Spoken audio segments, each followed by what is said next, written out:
Hey, deserving listeners. 2 days ago, I published an episode in which I talked about grief theory. It was for patrons only.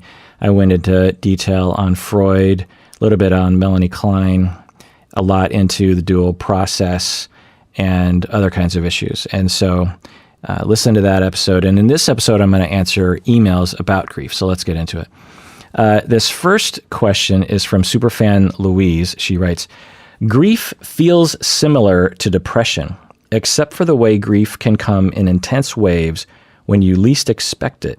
How is grief related to depression? Great question, Louise. It's complicated. It kind of depends on the definition of depression that we use, and also how one understands depression, and also the definition of grief and how one understands grief. These are constructs in psychology. We construct the definition and then we apply it. It's a model. It's a model of how to look at people and how to categorize people. Depression is a very varied thing. There's a lot of different experiences that we will call depression, and grief as well. There's a lot of different people who we would categorize as experiencing grief emotionality, grief reactivity, who are very different from each other, right? So, of course, there's going to be some overlap. And categorically and diagnostically, if we were to use the diagnosis of complicated grief, there's a lot of comorbidity between complicated grief and depression. Some would say that if you are depressed going through a complicated grief process, that the depressive symptoms are just a part of the complicated grief. Other people would say that they're different. So really, to answer your question, Louise, is that how is grief related to depression? Well, it depends on the definitions that you're using for both of those constructs and how you apply them and how you assess them. What I will say is that for grief, when we lose something, when we go through a loss, we will have a wide variety of emotions. Potentially, not everyone has the same emotions, but we all have the potential upon losing something, upon going through grief, to feel what we might call depression, meaning that we might be chronically sad, chronically unmotivated, chronically pessimistic, chronically difficulty getting out of bed, this kind of thing. But if it's long-standing and once the grief goes away, because grief, typically when someone's going through grief, it's very focused. Not always, but it usually is. Meaning that, let's say you go through a divorce and a year later you refer to that wave of emotion. Well, usually when you're having that wave of emotion, you're thinking about a particular thing. You're feeling the loss or you have this longing feeling, or you feel hurt that the loss happened. You're angry at the person for leaving you or something like that. With depression, typically what we're using that term for is when people are just kind of generally depressed and they might not have a thing that they're reacting to, if that makes any sense. But, it really just depends. The other distinction that I will say here is that typically for depressed individuals, people that we label as suffering from major depression, is they lack motivation. Everything in life is meh. Nothing is pleasurable. And it's pretty much constant, is that experience. With grief, you might have moments of that, but that's not the dominant feeling of grief. Grief usually involves pain, longing, hopelessness, sadness, crying, wanting to talk about it, anger, these kinds of typical grief experiences. And they're really different things. They get conflated, I think, because we avoid the whole conversation about grief and depression, and they just kind of get lumped into like negative experiences, if that makes any sense. But they're really quite different. Having said that, depending on your definition, they might be the same thing. Superfan Jenna on the fan page writes, "This is really raw for me, and I only found out recently. How can I deal with anticipatory yet ambiguous grief of a therapist who might have cancer while also not wanting to make it about myself?" Okay, Jenna, if I understand right, you found out your therapist has cancer, and you're feeling anticipatory yet ambiguous grief, meaning that you're feeling feelings of, oh my goodness, I'm going to lose my therapist maybe. And it's sort of ambiguous because I don't know if it's going to happen, because maybe the cancer treatment will go fine. So I don't know if I would necessarily call that grief so much as worry about losing someone. And how do you deal with that is to talk with your therapist about it and open that box and talk about it. It's important to let that out, and to a good therapist will absolutely talk about it. And I'm guessing if many of the clients know about the cancer, that the therapist is talking with a lot of clients about that. The other thing I'll say is to just talk about it with whoever is supportive, to continue. Grief in general is an active process. It's not a passive thing. I'll say it's both passive and active, meaning that it'll as a passive participant, the waves of emotion will overcome you. But to go through grief and to grieve is an active process. It's talking, it's thinking, it's creating art, it's getting angry, it's making meaning, it's getting support, it's all those kinds of things. So, just continue to do that, Jen. That would likely help. But of course, I can't know that without talking with your therapist, so you should be talking with your therapist about that. All right, this next comment on the fan page, Facebook fan page from Katie, and these were all compiled by Colin, by the way. If you go to the Facebook fan page, this is where we ask a lot of questions. Katie says, I had a client pass away almost a year ago, and I still feel deeply impacted by this.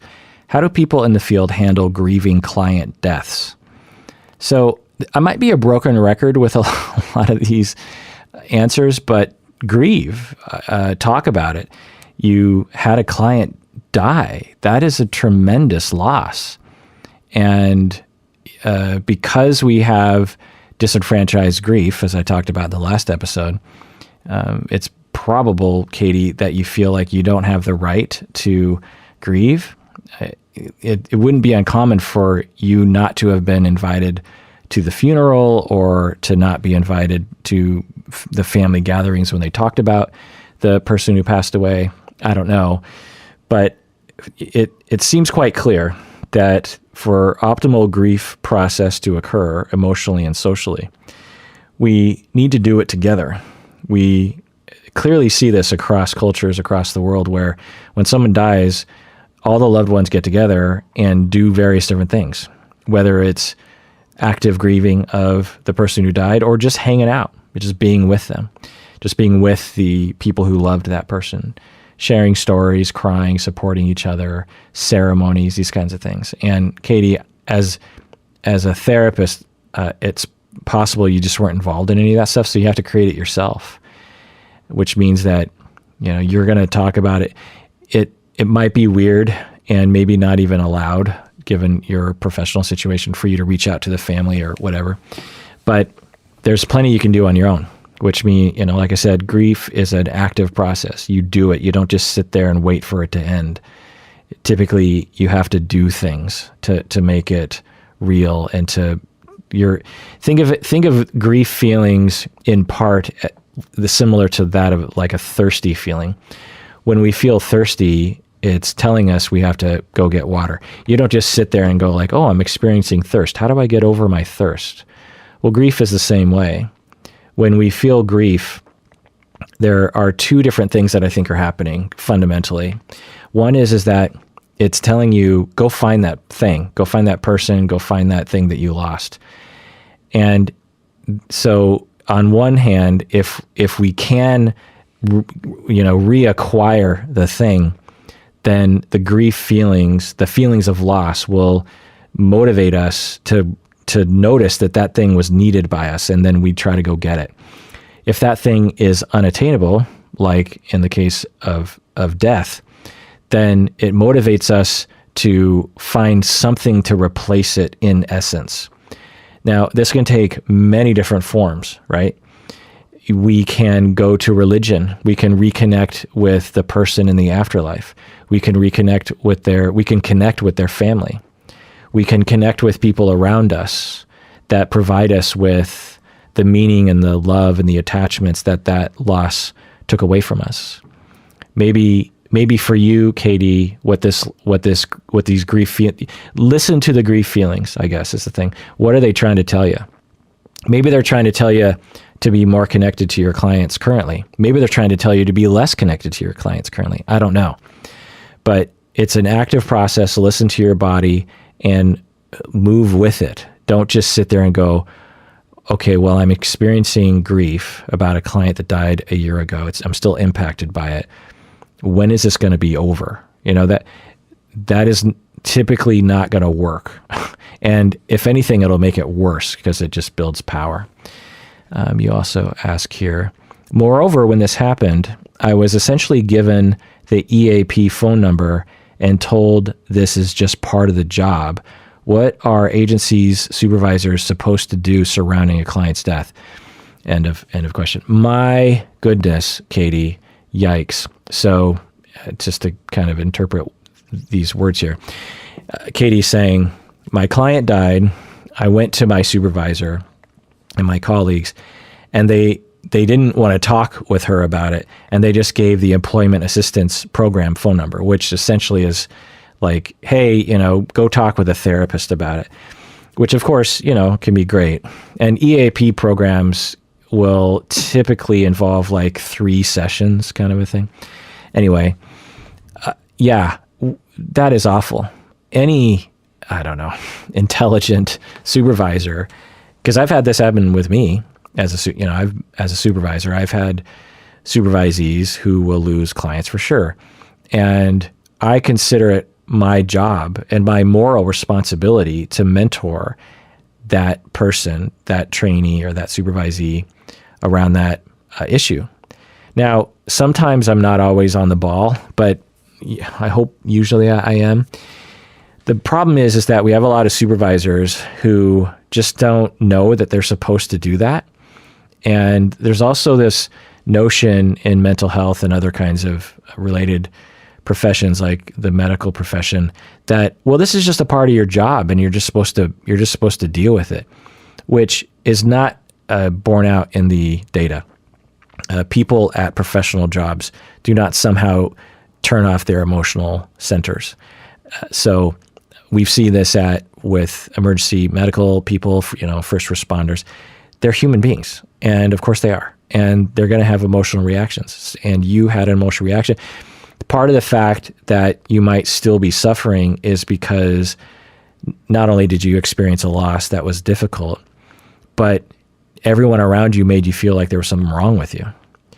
And you were just left shaming yourself. And if you were given a chance to grieve with people right away, and people heard you and reached out to you, the impact could have been different and more positive in a way.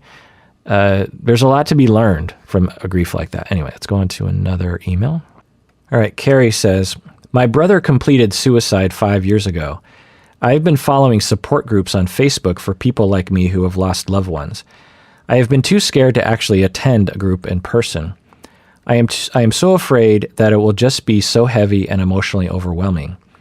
I feel like I would feel worse bringing up everything and listening to everyone else's pain. Right now, I don't think it's really even possible to truly heal ever. How can grief groups help you heal? End of question. Well, Carrie, first off, I'm really sorry about your loss. Suicide is a very particular way of losing people and will often add factors that can contribute to the development of complicated grief. When people die in typical ways, they are 82 years old and they've had a heart attack or a stroke, and there's a meaning that is attributed to that it feels like, well, they had a good run, that kind of thing. I'm not saying 82 is a wonderful time to die, but I'm just saying that it's a common narrative in terms of the way it feels. It also will have a ramp up to it, right? Often best case scenario, people have time to think, oh, death might be around the corner for me. Death might be around the corner for my loved one.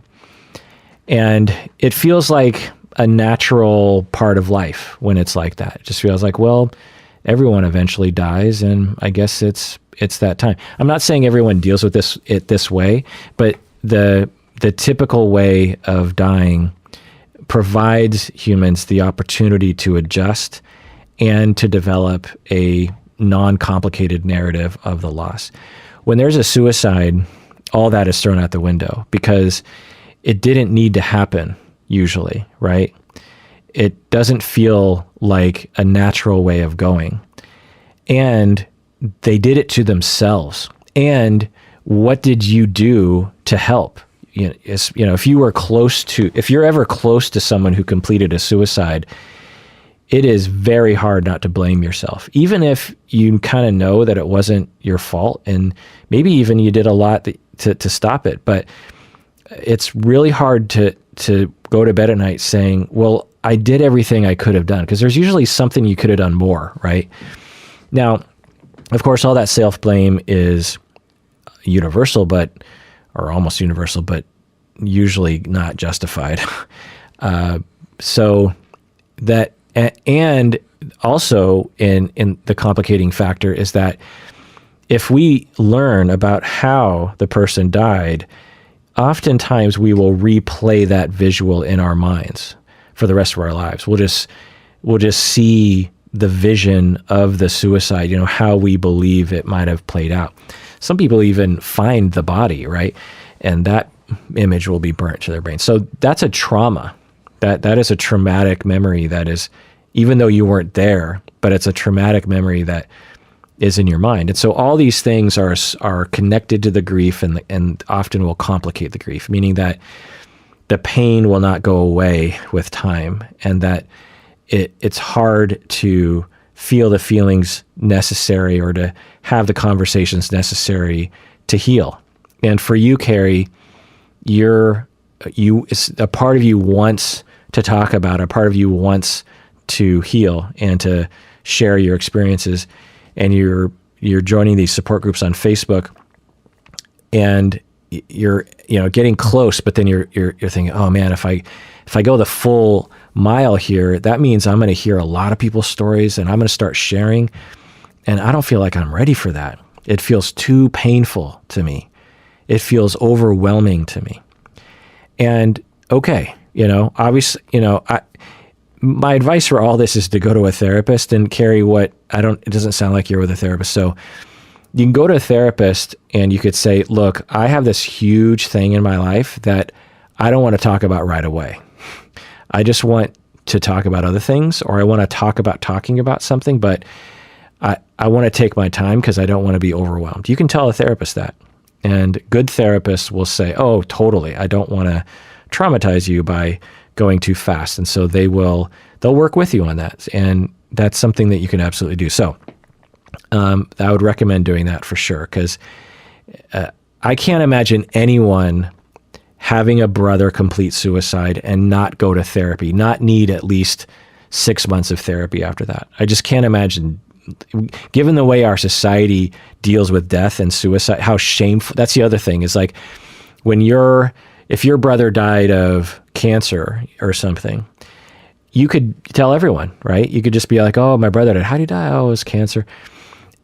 And you wouldn't be ashamed. There's no shame around that. Well, there might be some shames around some cancers, like, well, is it lung cancer? Did he smoke? We do all sorts of stupid things to ourselves. But when it's suicide, it complicates things, because do you tell people? What do people think of that? Do they think your brother is weak? Do they literally think your brother is in hell because he sinned against God by killing himself? There's all just sorts of issues. Do they blame you? Like, well, if your brother died by suicide, how come you weren't there for him? These kinds of things. So that's another issue. But my point is that I can't imagine not going to therapy. That's pretty important. And talking about it with other people who have been through exactly what I might even recommend. So here's what I'm going to recommend, Carrie. One, obviously get a therapist. Two, is find a group of people, maybe on Facebook, that lost family members to suicide. And then just email one of the people in the group and just tell them what you just told me. And just start to have conversations. Someone who's been through what you've been through hopefully will understand what you're going through and will know how to respond. And because I'm guessing that if you can feel a little bit of trust in the process, like tell the group, say, I would love to talk with y'all, but if I get overwhelmed, I'm going to bounce. You know, I feel like, Carrie, for you, it's like this all or nothing thing. You're thinking, if I dive into this group and I become overwhelmed, I'll be trapped. But if you could set it up so you're not trapped, so you could, you know, I don't know if this is, obviously go to a therapist about this, but, you know, say you have one of these groups, and I don't know how this is affected by the lockdown, but you sit on the outskirts and everyone understands that you're close to the door. And if you get kind of overwhelmed, like a 4 out of 10, then you're just going to go home and you'll come back the next time for maybe a little bit longer. You know, like you shouldn't have to be scared of the process. You should have power. The analogy I'll give is that I have medical anxiety. I've talked about this before, and my body does not react well. My conscious mind understands everything's fine, but my body does not like it. My body is like, no, do not cut into me. Don't give me a shot. Don't give me an IV, all these kinds of things. My mind is like, it's fine. This is good for me. I welcome it, but my body doesn't like it. So I learned a long time ago that in order for me to go through those medical procedures, I need to have power over the ability to put an end to it. So if I was having mouth surgery, I don't know, 20 years ago, and during the procedure, I was beginning to freak out. I was beginning to pass out, have a vasovagal reaction. And so I waved my arms and I worked this all out with the surgeon, and I said, everyone stop, get out of my mouth. And, so they all pulled out of my mouth. And given that I had that power, my body was like, okay, you know what?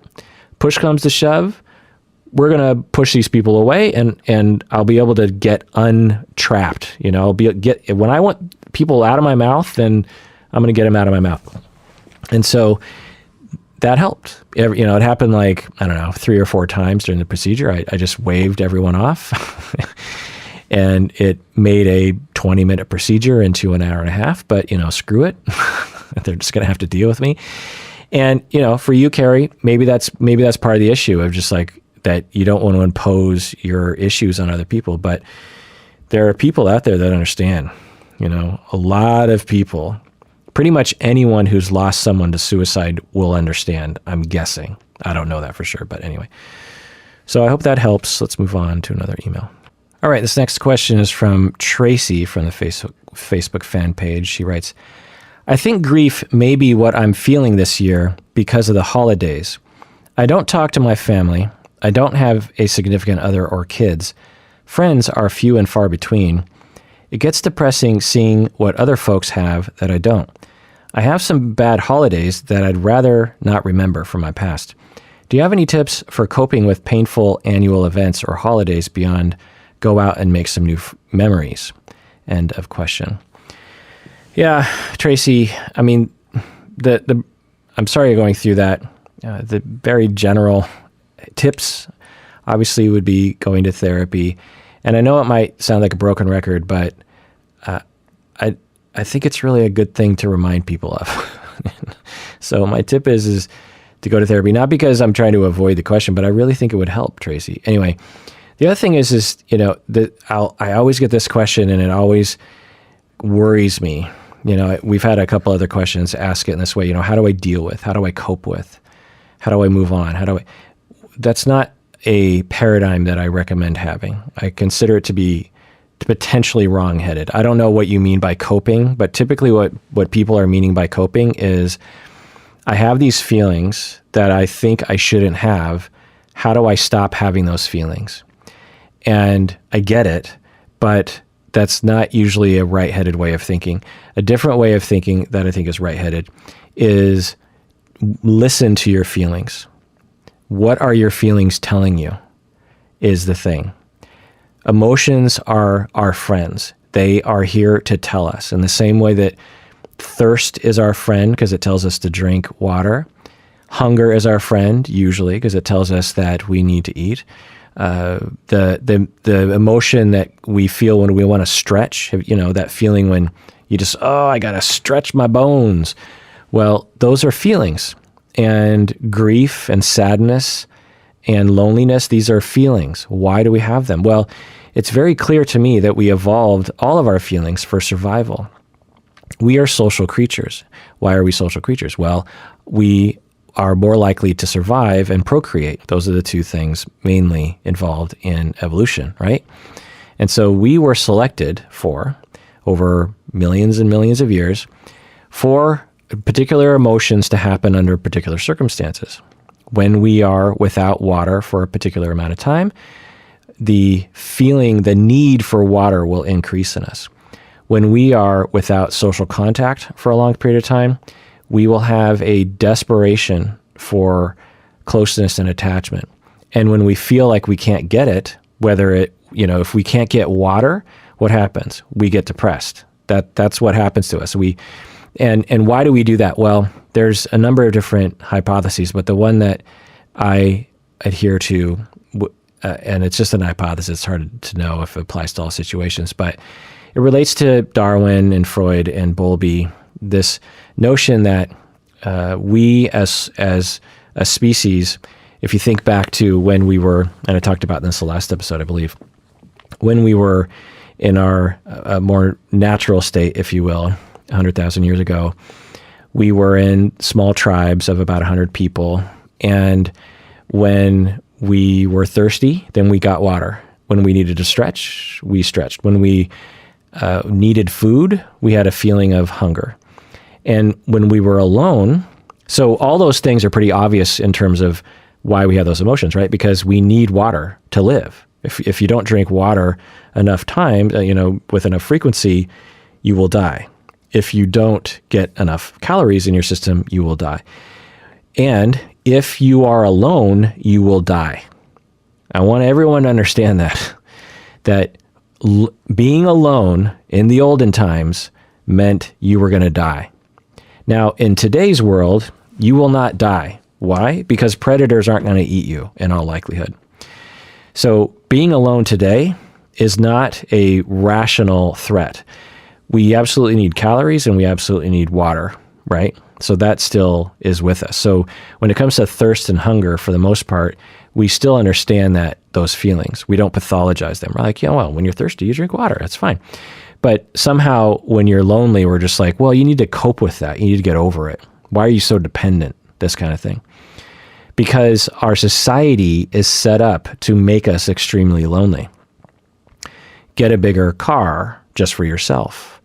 I mean, we literally have lanes on the road that are practically empty for people who are traveling with more than one person in the car.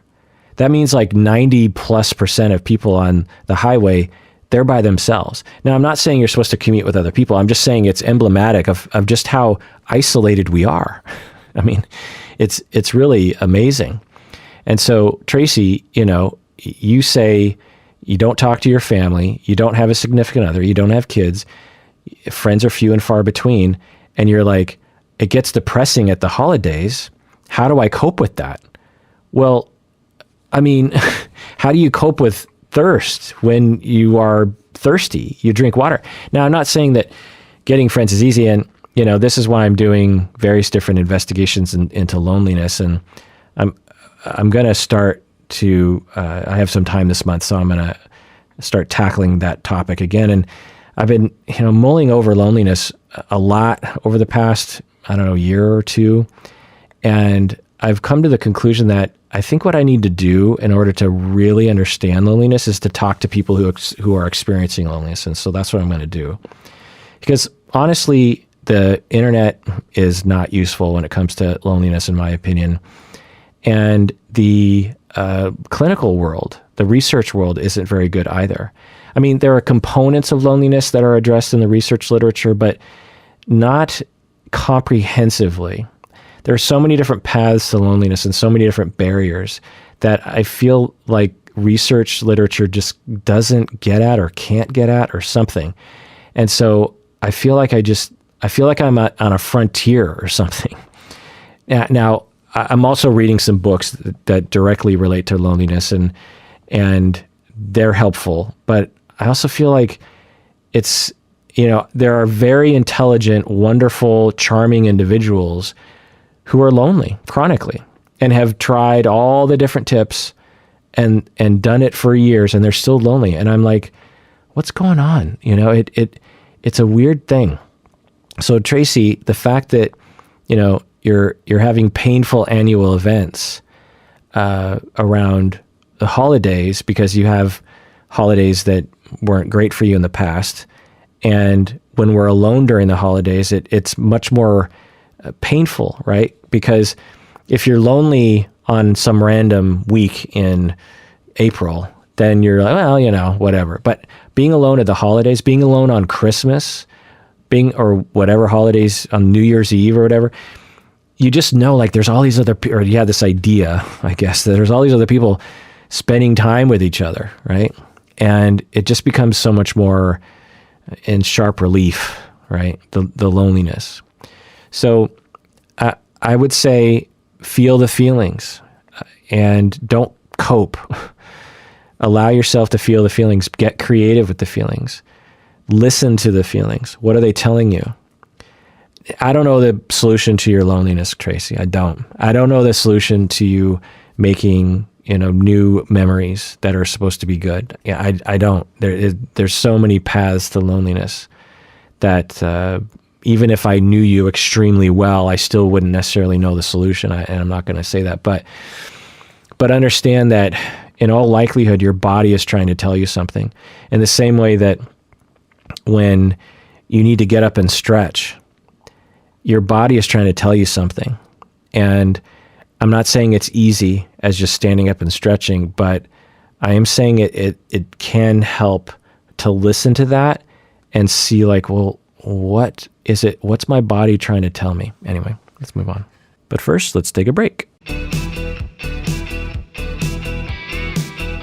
All right, we're back from the break. If you didn't know this, we are having a YouTube live show, me and Umberto and Colin, on Saturday. This Saturday is December 19th, 2020.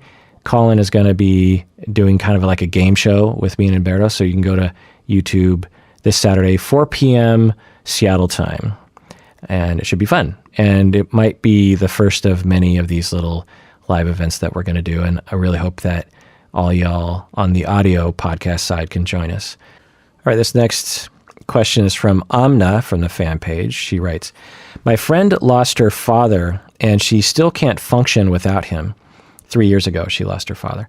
I don't pretend to understand how she feels. I try to listen and be there for her, but I also feel like I can't be helpful.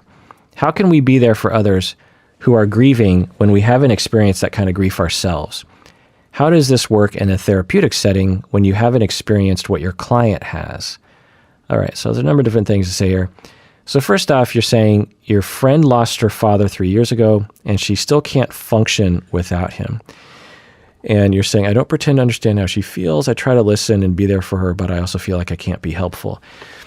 Well, it's hard to know what's best for your friend, Amna, but you're listening, which is great.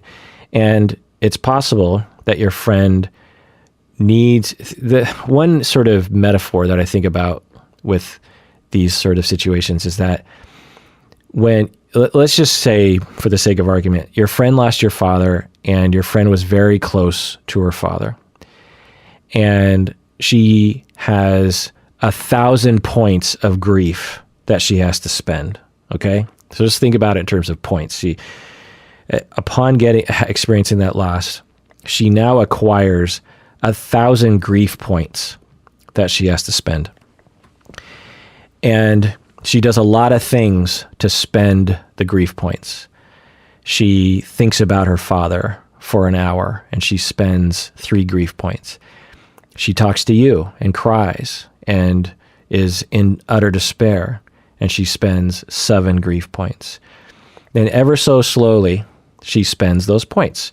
And the problem is, no one knows how many points they acquire upon having a loss. So upon the loss, you might think as a friend that she only had 350 points. And you're like, she spent a lot of points in the past 3 years. I don't understand why there are still points left to spend. How does she have so many more points in her bank account? It's been 3 years. Well, it might just be a factor of you just don't know how many points she has, and she doesn't either. She might have 10,000 points.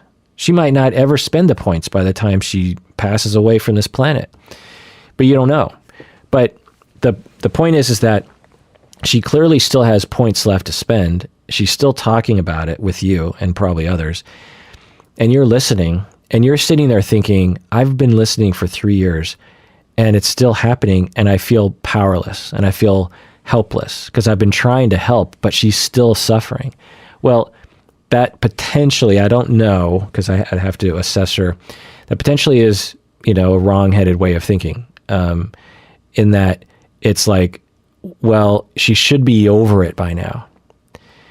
Well, maybe she has, 1,000 points that she acquired, and she's only spent, say, 550 of those points. And every time you listen, she spends a little bit more of those points. That's just one way to think about it as a friend for someone like this. The reason why I provide this metaphor is that it can provide some hope of like, well, I'm doing something, I'm doing my part, I'm helping. And when it's over, it'll be over. And it's clearly not over yet. Because there's a mindset that people will fall into of just like, it's been 3 years, I feel like she's spinning her wheels. People will say this even about people going through grief. They'll be like, I feel like she's holding on to the grief. And although sometimes that might be an accurate conceptualization, it's usually not accurate. So she lost her father 3 years ago. That's a big deal, losing your father. And she can't function without him. Now, of course, if she can't function after 3 years, I don't know what that means exactly, but I could imagine what that means. It sounds like complicated grief. And obviously going to a therapist who specializes in grief would be important. So I guess if you want to be extra helpful would be to, recommend that she talk to a therapist. And you don't want to be like, don't talk to me, talk to a therapist. Be like, I'm continuing to be here for you. You also ask, how can you be there for others who are grieving when we haven't experienced that kind of grief ourselves? Yeah, it's an interesting question. I don't know, Amna, but I would suspect you have experienced some losses, and connecting with those losses yourself might help. But let's say you haven't experienced any losses, or at least any significant ones. Just observe, just watch. What is your friend going through? And take note of like, oh, I guess that's what grief is. And one day I'm going to have that too, probably. That's what it just being, the feeling of being stuck in the pain and the despair and the hopelessness and the depression. I guess that's what loss is. So, how can you be there for others? Well, observe what it's like for them and go, okay, well, I guess that's what grief is. And I'll be there in the way that they want me to be there, in the way that I have capacity for. Now, I'm not saying, you have to sacrifice yourself on the altar of her grief. But so if you find yourself suffering too much as a result of having to sit with her, then obviously you're allowed to have your own self-preservation in that, whatever that looks like. You also ask, how does this work in the therapeutic setting when you haven't experienced what your client has? So, but you have a therapist who hasn't experienced that kind of loss, and they have a client. It's the same thing. You listen to stories and you observe. We all understand what suffering is, I hope. It sucks that we all understand what suffering is. So, if you're really trying to find an analogy to yourself, Amna, have you never had a pet die? Have you never been broken up with? Have you never had a friend that moved across the country and you miss them? Have you never had a political candidate lose an election. We've all had losses in our life. So I maybe just looking to that if you want to relate. All right, this next email is from Lisa on the fan page. She writes, "My son died October 31st of this year. We had pediatric hospice, so it wasn't unexpected. However, he has siblings. It seems that all of us are feeling different things at the same time. I can find grief support groups virtually, but none of them include children. How do I deal with my grief and support them in their grief?" End of question. Well, the first thing I'll say is, my God, Lisa, even though it was not unexpected, that has got to be rough. I mean, the whole thing. I'm just so sorry for you and your family to lose a son and for your children to lose their brother. That is just, that's heartbreaking. So how do you deal with the grief and support your children in their grief? Well, so the thing that I'll say, there's a lot of different things to say. One thing I'll say is feeling different feelings is common. When a family experiences a loss like this, it's almost universal that everyone is going to be feeling different things at different times. So if you remember in the last episode, I talked about the dual process model of grief that is empirically supported, that people will oscillate between the grief stance and the rebuilding stance. So you're in times your body wants to grieve and feel and think and talk and be sad and be depressed and be angry and reminisce. And then your body other times will oscillate to rebuilding and moving on, not thinking about it, trying to enjoy your life, making meaning, finding other attachments, these kinds of things. And the chance that everyone in a family is going to sync up on those oscillations isn't very probable. So yeah, it gets real messy. So that's common. The other thing I'll say is you can't find any virtual grief support groups for children. If I don't know, but if that's true, that's awful. And I'm sorry you're going through that. It's really unfortunate. So the complicating factor here is that you have two main roles in this scenario. One, you have a role as a griever. You lost a son, and you have a role as a sufferer, as someone who is suffering from the loss of your son. The other role is that you are the parent of other people who are grieving.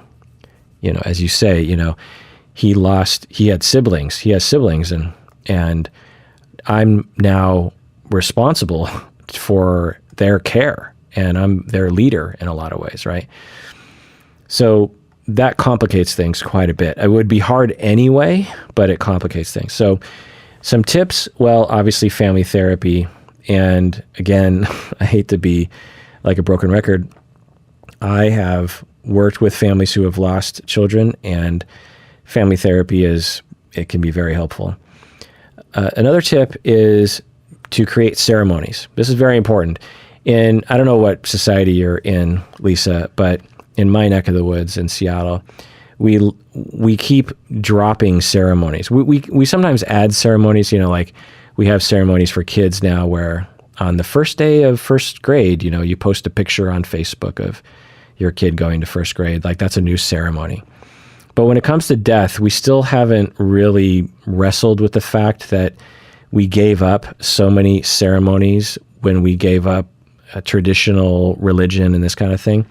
And we need it. We need ceremony around death. It's very important. It's one of the oldest things that humans have done. When we find archaeological digs, one of the things we find in early humans from, thousands of years ago is ceremony around death, that we would bury our loved ones with flowers and other kinds of things. And so it's in our bones. It's very important. And so families going through a loss like this might benefit emotionally and spiritually from ceremonies like telling stories. You could say that at your son's birthday or at holidays or every Sunday or whenever it just occurs to you that you're going to tell stories about him. You're all going to sit in a circle and everyone's going to take turns telling a story, something like that. Drawing pictures. Obviously, religion. If you are religious, how do you incorporate that into your family's process of the grief? Going to the grave or going to an important site as a family. Once a month, you go to where you spread the ashes or whatever, or you go to your son's favorite restaurant and you all eat there. Maybe that's something you do. It's like, hey, he loved Dairy Queen. And so we all go there and once a month, we always make sure we go there and we just know as a family, and it brings a tear to my eye, this thinking about your family. We all know as a family that we are going here purposely in memory to celebrate our family member, that he is looking down on us right now and seeing us go to this restaurant, and he's smiling, seeing us enjoying ourselves. But he knows that we're here because of him. You can also have an altar in the house. A lot of Asians have wonderful traditions around this, where if someone dies, they'll create a corner in the house with a picture of the deceased person and little offerings to that person. Also, there's this idea of lasting bonds that is often stigmatized in American society, but very important for people, where when we lose someone, we hold on to them in physical ways. Like we might have an altar for them, or we might keep their bedroom the same for a while, or we might keep their coats in the closet, or we might make a pillowcase with their picture on it, or we might plant a tree in the front yard. These kinds of things are very important to us and can help a family to feel the feelings and to bond around it. Think of a loss like this as a crossroads for a family, where if things aren't dealt with in a loving way between the family members, this will push you apart. But if you do this in a way that is intentional and loving and acknowledging and flexible, then there's a possibility as a family you'll be closer afterwards. And wouldn't that be a great honor to his death, is if your family was even closer and more loving and more wise? That's post-traumatic growth. Another thing you could do, just a tip that you can talk with a family therapist about, is asking questions. Keep him a part of your family. Don't make him taboo. Ask questions like, hey, did you ever, ask one of your kids, like, did you guys ever lie to me about anything? You're not in trouble, but it just occurred to me that maybe you and your brother might have had like you tricked me. Or, hey, what was your favorite thing about your brother?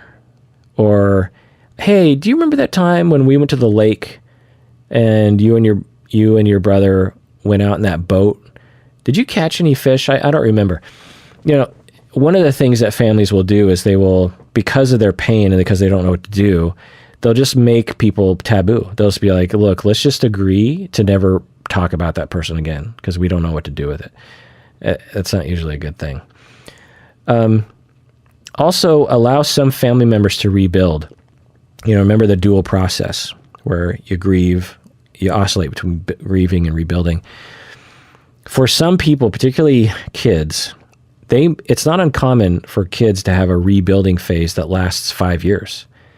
It's not uncommon for like a 10-year-old to enter the rebuilding phase and not really grieve until they're 22 years old, or maybe when they reach the age of their brother, that kind of thing. So now it's not universal by any means, and plenty of kids, if given a chance, will absolutely grieve and oscillate in a very typical way. But the point I'm making is that if everyone's feeling different feelings and you're watching one of your kids not really talk about it that much, it might not necessarily mean a bad thing. A lot of times what families will do is they'll look to the kids and they'll be like, hey, Johnny is crying occasionally, but Jennifer she hasn't cried at all, and I think something's broken in her. Not necessarily. She might need some attention, but it might also just be where she needs to be for a while, and that's okay. Also, the other thing, Lisa, is tell the people what you need. Like, you're at the top of a pyramid, but that doesn't mean you're alone. You can reach out to other people. Reach out to people, peers, and other family members to support you while you're supporting your kids. The other thing, the last thing I'll say is to model how to grieve. This is actually maybe the key thing for every parent going through something like this, is to show your kids how one grieves. In the same way that when we teach kids how to drive, you're teaching your children how to drive a car from the minute they're born. When your child is 7 years old, they're subtly watching how you drive a car. They're watching how you react to other drivers. They're watching how you react to stress. They're watching how you signal. They're watching how you don't look at your cell phone when you're driving. And so kids are watching us. My point about the driving thing is, by the time kids actually sit down in front of a steering wheel and learn how to drive, they've already learned a lot from you. And kids are always learning from us. They literally learn our language. They learn whatever language you speak, not because they take classes in your language, but because they just watch you very intently. And we can teach our kids how to grieve, and we should teach our kids how to grieve. And if we are all busted up about grief and shameful and we treat it like a taboo, then our kids are going to do that. But if we're open and flexible and messy and non-self-shaming and vulnerable, if we do that, then our kids will do it too. So when you have the need to cry, just start crying. You're driving down the road, you get reminded of him, you start bawling, and your kids are in the car, and you just look to your kids, you're just like, kids, I'm just thinking about your brother, and I'm okay, but sometimes I just feel like I need to cry about him. And you don't have to take care of me, but I sure would like a hug when we stop the car. Things like that. Or you sit in the living room and you look at pictures of him, and you call your friend and you just start talking about your son to your friend. Now, again, you're not just a parent of grievers, you are a griever yourself. So you have to take care of yourself too, Lisa. You have to make sure that you're ready for this sort of work. Don't just focus on modeling, because you have your own, spiritual health that you need to take care of as well. So if modeling is too much for you, then obviously, that's sort of the icing on the cake. Maybe it's one of those things like in an airplane that's depressurized, you put the oxygen on yourself, you put the oxygen on your kids. You need to take care of yourself with this grief first. Then you have the ability to take care of your kids. But most of all, Lisa, like I said, I'm just really sorry that happened to you. I mean, October 31st, that was just like a month and a half ago. I'm just so sorry that happened. And I hope that on the fan page, people are supporting you. I'm guessing that they are, because they're very nice people. All right, this next question is from Van. They write, how do you deal with grief that's not about death, especially when it comes up in unexpected places? Well, the same way you deal with any other kind of loss. And loss that creates grief, a lot of it is not around death. And I talked about this in the last episode, that we tend to look at grief and loss only as it applies to death, but we don't recognize or acknowledge the grief that occurs around divorce or breakups. You date someone for a month and they dump you, and you have feelings for 3 years. We're like, oh, that's weird. You're holding on. You're dwelling on the past. No. Empirical science shows that plenty of people have ongoing grief reactivity to all sorts of losses. And it's hard to determine a ranking order of losses. We all have this sort of notion in our mind of just like, well, there are the most severe losses, like the death of a child. And then, so that's on one end of the spectrum. So death of a child is on the severe end of the spectrum. And then on the less severe end of the spectrum, we have like a breakup with someone in high school that you only dated for a week or something like that. So, and then everything's in between. So most of us have this kind of ranking system, but we need to throw that out. That is ridiculous, because just knowing what sort of loss it was is a very bad way of predicting how much feelings you're going to have or someone else is going to have. So, and I talked about this last episode, there's too many other factors that will contribute to grief. And I'll just rattle off the top of my head. One, how much loss have you experienced prior to that loss? So if you've lost lots of things and then you have a tiny loss, but it's like the 100th loss that you've experienced, then that 100th loss might feel very, very bad. Someone could die very close to you, a family member could die, but you could have expected it, and you could have known it was going to happen over the past 10 years. Now, I will say that when my grandmother died at the age of 101 a few years ago, I had been preparing for her death for 15 years. She talked to me 15 years before she died. She said, so at my funeral, I want you to sing the following songs. I want you to sing the song from Dr. Zhivago, Laura, my love, da da da da da da. And I also want you to sing Somewhere Over the Rainbow. And so I was like, oh, okay. And I started practicing those songs because at the time she was, in her late 80s. And I thought, well, any day now, really. But she lived until she was 101. So I was practicing those songs every so often for all that time. And I got pretty good at them. So my point is that every time I had a birthday with her, I thought, well, this might be the last birthday. Every time I saw her, I thought, well, this might be the last time I see her. Every time we had a family reunion, I thought, well, we might have another. Me and my cousin, we call them natural family reunions because it's when someone dies in the family. It's a family reunion. And so I thought, you know what? When my grandma dies, which, it can't be that long from now. She's 100 years old now. Can't be long from now.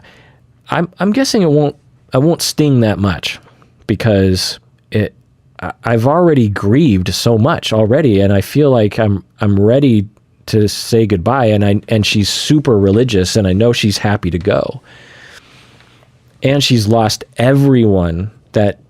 almost everyone that she knows, including one of her sons that has died. And so I thought, this loss should be fine. It wasn't fine. It probably was easier to cope with, but it wasn't easy. I would not put it that way. You would think, well, she's 101. You should be happy she lasted that long. She's super religious. If anyone's going to heaven, it's her. She had dementia, and she wasn't entirely there. She was pretty sharp, but at the same time, she wasn't really the way she was, 10 years prior. You just think, well, it should be easy. It's not easy. Anyway, so wait, what was your question, Van? How do you deal with grief that's not about death? Oh, so my point is that there are so many different factors. How sudden was it? How close were you to that person? Whether it was death or breakup or loss of a job or moving across the country or losing a political race or not getting the job that you were really hoping for, having to give up a career, losing the ability to be mobile, having back pain. A lot of people have chronic back pain, and that you grieve that as well because you now have to deal with, holy crap, I'm now one of those people that has to deal with chronic back pain for the rest of my life. I'm grieving the loss of not feeling pain. Before this back pain, I didn't feel chronic pain. And now I have to grieve the loss of ever having that back, maybe. I have to grieve the loss of an unpainful back. So there's all sorts of grief feelings and losses that we will go through. So how do you deal with grief that's not about death? You deal with it the same way you deal with about death. We oscillate naturally. We listen to our body. We talk about it when we want to talk about it. We feel the feelings when our body wants to feel the feelings. We get support when we need the support. We get creative with the loss, whether it's through art or something else. And when we want to rebuild, we rebuild. And we get angry when we want to get angry. And we feel despair when we want to feel despair. And we talk about the despair when we feel it. Here's an email. An anonymous listener says, I want to move on from someone that I dated, but I'm afraid if I open myself up, then I'll trust too easily again. When he left me, I convinced myself that I not only deserved it, but that no one will ever be able to love me again. He said that I was just too complicated. Okay, so this anonymous listener is saying that she wants to move on. She was broken up with, and this was a while back ago, going on, I think I might need to grieve. My relationship with this guy only lasted a month, but it's been 3 years since he moved on with another girl, and I'm still in pain. It's been 3 years now, and I have nights where I think I'm crying about life stress, but then it will suddenly become crying about him. I was wondering if you could give me some advice on working through delayed grief over a romantic relationship. End of email. Yeah, well, it's hard to say, anonymous listener. I'd have to assess you particularly, but here are some possible conceptualizations.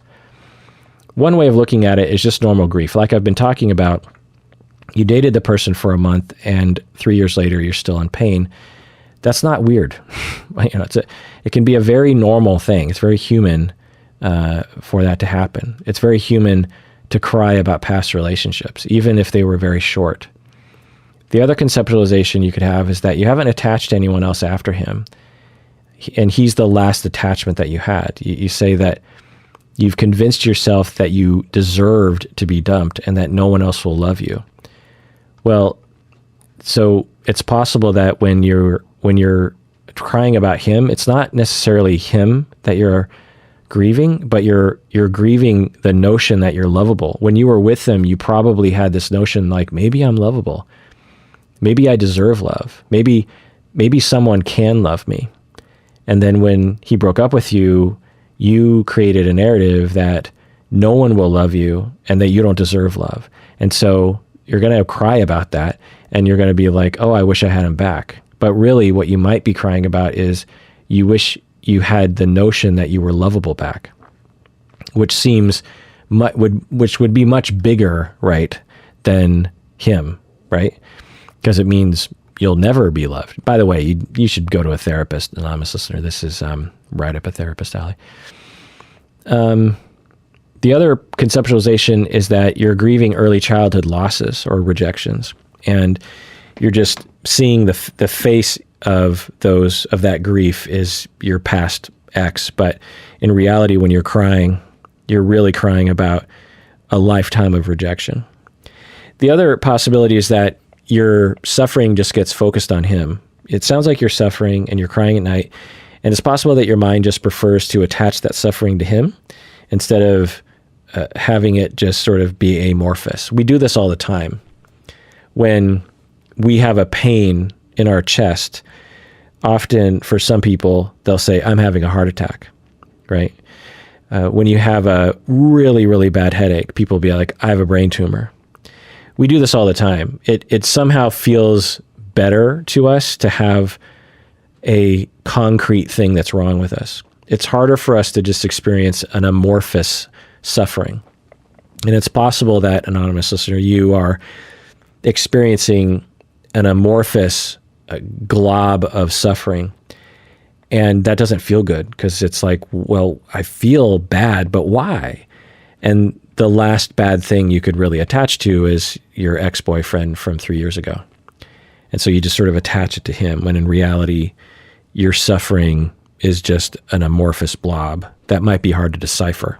Anyway, but I don't know. Obviously, I would talk with a therapist about that. All right. So I think that's pretty good. I think I got to all the different emails. Thanks, everyone on the fan page. And thanks, Colin, for gathering all those questions. We're going to be doing this a sort of method, I think, ongoing is when I get a topic like grief, I'm going to task Colin with going to the fan page, going to Discord and other places and gathering questions and, suggestions. So be on the lookout for that. Maybe he'll go to Instagram too. I don't know. YouTube? I don't know. But let's conclude with some general things about grief that I haven't covered. As I said in the last episode, one way of thinking about the passing of time is the acquisition of grief, and that it's normal, and that our efforts to deny it or pathologize it or deal with it or cope with it, as people will say, to move on, try to move on from it, is only creating suffering that's 10 times as greater as it needs to be. Life is suffering. When you are barefoot and you're walking across the living room and you step on a Lego and it hurts, what do? Well, you scream and you curse the existence of Legos or Lego. You sit down and you hold your foot and you start pushing all the toys into the corner and you say, who left this late? You do something. You feel pain and it tells you something needs to happen. Kids better be picking up their Legos. There's a solution here. I feel pain and that is alerting me to something. I need to take action here. I'm feeling the pain and that's not going to go away because that ship has sailed. The Lego has embedded itself into the ball of my foot. It's over. I'm in pain. That's just the way it's going to be. But what is this pain telling me? This pain is telling me I should probably wear slippers from now on. And 2, kids better be picking up their toys from now on. Okay. And everyone knows you're in pain. If anyone was around you, they'd be like, ooh. And when you step on that Lego piece, you don't say to yourself, how do I cope with this? How do I get rid of this pain? Why am I dwelling on this pain? You don't do that, right? It's not a rational thing. That's silly. You feel the pain. It's happening. You can't get away from it. It's human. You stepped on a Lego, it's going to hurt. Well, when you lose someone and it hurts and it lasts, it's just the way that it is. And there is no use trying to fight it. And sometimes you step on a Lego and sometimes a loved one dies. Sometimes someone dumps you. Sometimes you get fired from a job. And those things happen, and I wish they didn't. I wish they didn't happen to me. I wish they didn't happen to my loved ones. I wish they didn't happen to you, but they do. Everyone steps on a Lego sometimes. And you're going to feel the pain. And to fight it is to fight reality, and to fight it is to prolong the suffering or complicate it or make it worse. And our society does not understand that. Also, if you're around someone that just stepped on a Lego, don't shame them for having stepped on it, and don't tell them they're dwelling on their pain. They want to scream and yell about how much it hurts. You listen. There's nothing you're going to do to take away the pain, right? But you can listen. You can make the pain worse by turning away or by not paying attention or making it taboo or getting so in your head of just like, I don't know what to say. Maybe I should end with that. So you have a friend that experienced grief, and there's all these ideas, and I've talked about this before, but there's all these notions that you look on Facebook or Instagram, there's all these like little, I don't know. So let me tell you, this might take me a bit of time. So a common thing that happens as you're going through grief, as you're going through a loss, is people will do one of 2 things. One is they will just avoid you. And why are they avoiding you? Not because they're jerk faces. They're terrified because they don't know what to do. They're like, I don't know what to say. And so they just don't say anything. So that's one thing you'll see is people will just avoid you. You're like a leper. The other thing that people will do is they will say, they'll have these kind of very common responses. And these people are trying, and they'll reach out and they'll say to you, I'm really sorry for your loss. I'm thinking about you. Let me know if you need anything. And it might be in longer form than that, but it'll be something along those lines. But that's all that they say. They don't go beyond that. The problem, that's nice. That's a nice thing. The problem with that is that the person going through the loss, they probably get told that 150 times. They get told that by all their coworkers. Everyone who says anything with good intention, the person is saying, I'm so sorry that you're going through this loss. Let me know if you need anything. I'm here for you. And when you hear that from 150 people, it all sounds the same, and it all starts to sound insincere. So if you want to break through the noise, you got to go beyond that somehow. So there's nothing wrong with saying, my condolences, I'm sorry for your loss, let me know if you need anything. There's nothing wrong with that. But when they hear that 150 times, sometimes they'll get so fed up with it. Not because it's bad to say that to someone, but because they've heard it from so many people, and it feels so empty because no one follows up with it, you know? And so that's when you get the tweets that people will say like, hey, my husband died, enough with the thoughts and prayers. You know, you'll hear that. Stop saying thoughts and prayers. They'll say that. Well, thoughts and prayers is fine. There's nothing wrong with thoughts and prayers. The problem is for the griever, that's all they hear from even people that should go beyond that. So here's what, and to go beyond that is, there's infinite ways to go beyond that. But let me tell you some stories that I've seen. Is you write a card, but it's long form, and it's a handwritten card, and it goes into detail about your own experiences with grief and what you remember about the person. It's like, I'm sorry, thoughts and prayers. I remember your brother, how great he was in this way. And when I lost my brother a few years back, and here's what I went through. Everyone said thoughts and prayers, and no one really paid attention. I want to let you know I'm paying attention to you, so that you're going beyond. You're self-disclosing, you're noticing. Another thing going beyond that I've heard, and you just have to gauge for yourself what is going beyond. The other thing is, as you're gauging what's going beyond the typical response for someone that you care about that's grieving, is ask them. Just ask the griever, like, hey, am I being too pushy? Because I'm dedicated to you in this grief process. So do you want me to do this? Do you want me to do that? I'm going to do this. Another thing is soon after the loss. So say like your friend's parents die or something. And if it's right after the loss, a lot of times what people need is you just have to do things for them.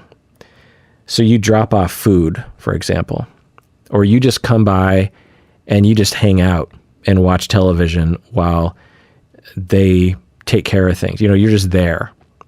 Now, again, you have to check in with them and say, because you don't want to impose and make it annoying to them. But those are things I've seen. It's just like, I really appreciated it when you just dropped by a casserole.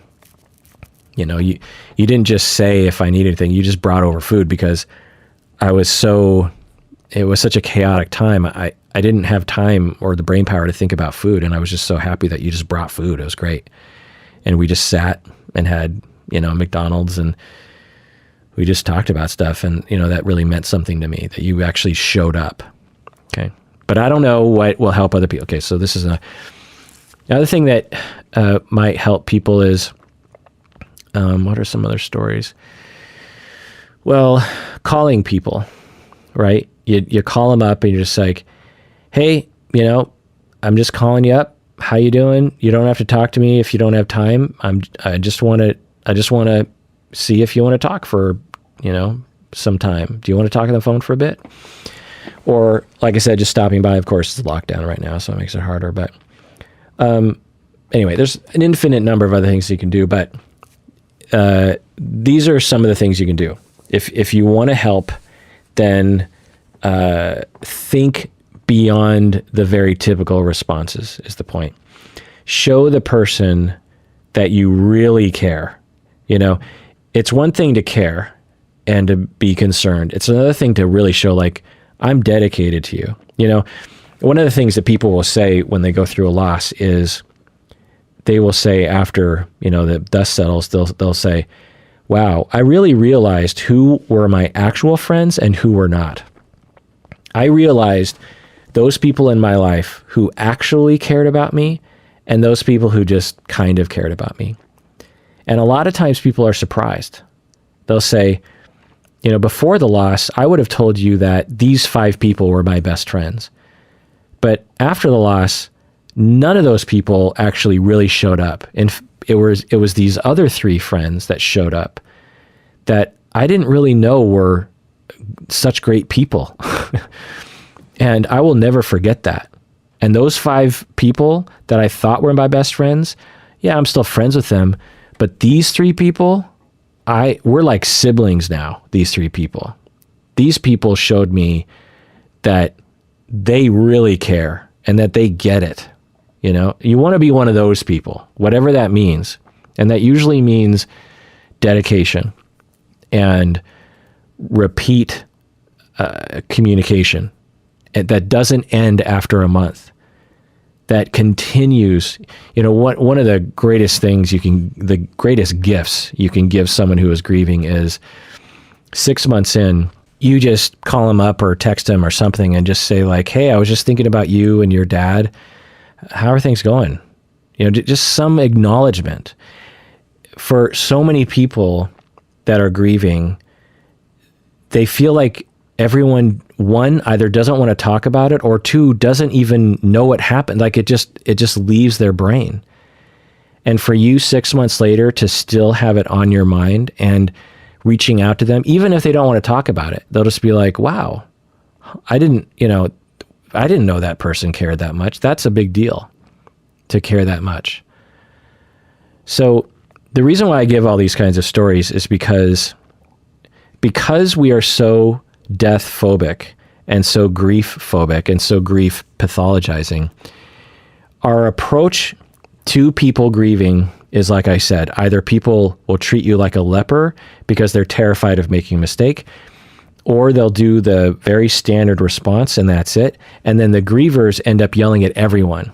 The grievers come out swinging at everyone. They're just like, you know, if I hear thoughts and prayers one more time, if I hear one more person say that they know how I feel, I'm going to throw up.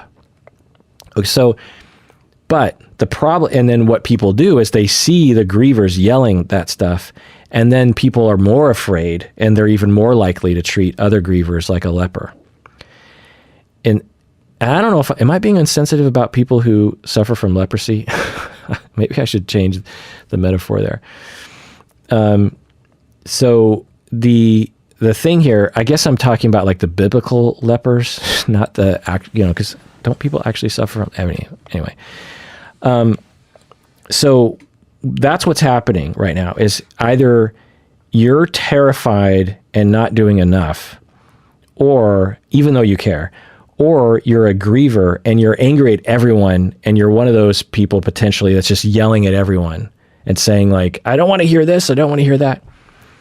But none of this is really an accurate picture holistically of what's happening. What's happening is the griever is being generally neglected and they're irritable about the way they're being treated. And so if you take someone who's grieving and you really pay attention to them and they get enough support and enough attention that they deserve, when they hear thoughts and prayers, it won't bother them. When they hear someone say, I know how you feel, I lost someone last year too, it won't bother them because they're getting their needs met. It'll just be part of what they're being sort of exposed to. But when they're so neglected, the little bit of attention they get, this is actually analogous to other situations that I find clinically where there'll be a family or a couple, let's just say it's a couple, where there's been a lot of conflict. And for years, they haven't really had a lot of vulnerability and love between the two of them. And then I'm working with the couple, and let's say I get one of the partners to be nice, and say like, hey, let's cuddle. And then the other partner is at first appreciative, like, oh, great, finally she's reaching out to me to cuddle. And then very quickly after that, what will happen with some people is all the feelings of hurt that they've been feeling for years of neglect from this person come flooding in. It's like they allow themselves to open up a little bit because they're being pursued. And then by opening up, they have to allow all these other feelings to come rushing in. And so, the partner is saying, hey, let's cuddle. And then the other partner is saying, hey, that's great. And then all of a sudden they just get angry, and they'll say like, oh, fine, now you want to cuddle, and they'll just get really upset. Well, when people who are grieving get some acknowledgement, these minuscule moments of acknowledgement for what they're going through, they open up a little bit. They're like, oh, finally someone's paying attention to my suffering in a way that I feel like I should get more of. Now I'm reminded of how little attention I've been getting, and I'm going to get angry, and then the griever ends up lashing out towards the people that are giving a little bit of attention. Not everyone, of course, but this happens. And we're now in this feedback loop where that just causes people to be more afraid to help people who are grieving, and it just gets worse and worse and worse. So the answer is go above and beyond. Think about it like in our fragmented society, think about it like if we were cave people. If, Zog dies and Zog's parents are sitting right there, well, you're with them all the time. You're sitting around the fire, and you're gathering berries along with Zog's parents. So you're just with them all the time. And as feelings come up, as memories come up, it just comes spouting out of your mouth, this kind of thing. Well, when it comes to our fragmented society, you want to somehow create that social environment as best you can, which means contact, communication, questions, opportunity, that's the model to follow. Make the person feel like you're open to whatever they're experiencing. Here's the other point. Remember, I was talking about the oscillation between the grieving and the rebuilding. Don't assume you know which mode they're in. Don't assume that they want to grieve, is kind of my point, is maybe they want to rebuild. Maybe they want to go out with you and have a good time. Maybe that's what they want to do. Maybe they just want to laugh. And so maybe you're just there gauging which mode they want you to be for them. And know that that's okay. Just follow their lead on that. Anyway, or you could just ask them. One of the things that I do with people who are grieving is I teach them the dual process mode. And so that they can know themselves how to gauge where they want to go. So if you know someone that's grieving, particularly if they're close to you, teach them the dual process. If they don't know about it, say, hey, I listened to this dumb guy on the internet talk about dual process. And he talks about oscillation between these two modes. I don't know if that applies to you, but maybe that little tidbit can help. And know that I'm here for either mode. If you want me to grieve, I'm here with you to grieve. If you want to rebuild and you just want to hang out and do something fun or forget about the grief for a little bit, forget about the loss for a little bit, I'm here for you there as well. You might even develop a little language with that person. Hey, which mode are you? What do you want to do tonight? Do you want to grieve or you want to rebuild? Just make it real. Don't make it taboo. People who are grieving are not contagious,